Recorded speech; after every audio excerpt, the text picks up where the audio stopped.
ಕನ್ನಡಿಗರಿಗೆ ನಾನು ಕೈ ಮುಗಿದು ಕೇಳ್ಕೊಳ್ತೀನಿ, ನಿರಾಭಿಮಾನಿಗಳಾಗಬೇಡಿ. ಬಿಗ್ ಬಾಸ್ಗಳು 1000 ಕಾರ್ಯಕ್ರಮ ಬರ್ತದೆ ಹೋಗ್ತಾರೆ. ದಯಮಾಡಿ ಇಂಥ ಒಂದು ಸಮಸ್ಯೆಗಳ ಬಗ್ಗೆ ಬೆಳಕು ಚೆಲ್ತಕ್ಕಂಥ ಕೆಲಸವನ್ನ ಕನ್ನಡಿಗರು ಮಾಡಿ ಸ್ವಾಭಿಮಾನಿಗಳಾಗಿ ಇಲ್ಲ ಅಂತಂದ್ರೆ ನಾಳೆ ದಿನ ಮಂಗಳೂರು ರೈಲ್ವೆ ನಿಲ್ದಾಣ ಅಲ್ಲ, ಮಂಗಳೂರೇ ಕೈ ತಪ್ಪು ಹೋಗುತ್ತೆ. ದಯಮಾಡಿ ಎಚ್ಚೆತ್ಕೊಳ್ಳೋಣ ಅಂತ ಹೇಳಿದ್ರೆ ಇದು ನಿನ್ನೆ ಮೊನ್ನೆ ಹೋರಾಟ ಅಲ್ಲ. 3 ದಶಕಗಳ ನಂತರದಲ್ಲಿ ಇದೀಗ ಕನ್ನಡಿಗರಿಗೆ ಅಲ್ಪ ಸ್ವಲ್ಪ ಉಸಿರಾಡೋದಕ್ಕೆ ಅವಕಾಶ ಸಿಗ್ತಾ ಇರ್ತಕ್ಕಂಥ ಸಂದರ್ಭದಲ್ಲಿ ಯಾವುದೇ ಕಾರಣಕ್ಕೂ ಕೇಂದ್ರ ಸರ್ಕಾರ ಈ ಒಂದು ನಿರ್ಧಾರದಿಂದ ಹಿಂದೆ ಹೆಜ್ಜೆ ಇಡಬಾರದು. ಯಾವಾಗಲೂ ಕೂಡ ನಾನು ಚರ್ಚೆ ಕಾರ್ಯಕ್ರಮದಲ್ಲಿ ಹೇಳ್ತಾ ಇರ್ತೀನಿ, ಕನ್ನಡಿಗ ರಾಜಕಾರಣಿಗಳು ಎಲ್ಲರೂ ಇರ್ತಾರೆ, ಇಲ್ಲಿ ಕನ್ನಡಿಗರಿದ್ದಾರೆ. ಆದ್ರೆ ಸಮಸ್ಯೆ ಕನ್ನಡ ಪರ ನಿಲ್ತಕ್ಕಂಥ ರಾಜಕಾರಣಿ, ಕರ್ನಾಟಕದ ಪರ ನಿಲ್ತಕ್ಕಂಥ ರಾಜಕಾರಣಿ, ಕನ್ನಡಿಗರ ಪರ ನಿಲ್ತಕ್ಕಂಥ ರಾಜಕಾರಣಿಗಳು ಇಲ್ಲಿಲ್ಲ ಈ ನಾಡಿಗೆ. ಅದೊಂದು ನಮಗೆ ನಿಜವಾಗ್ಲೂ ಕೂಡ ನಾವು ಕನ್ನಡಿಗರು ನಿಜವಾಗ್ಲೂ ಅನಾಥರಾಗಿದ್ದೀವಿ.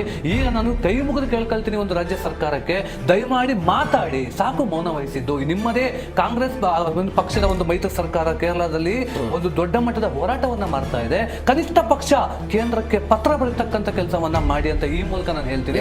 ಅದೇ ಕೇವಲ ರೈಲ್ವೆ ನಿಲ್ದಾಣದ ಪ್ರಶ್ನೆ ಇದಲ್ಲ, ಇದು ಕರಾವಳಿ ಭಾಗದ ಜನರ ಅಳಿವು ಉಳಿವಿನ ಪ್ರಶ್ನೆ.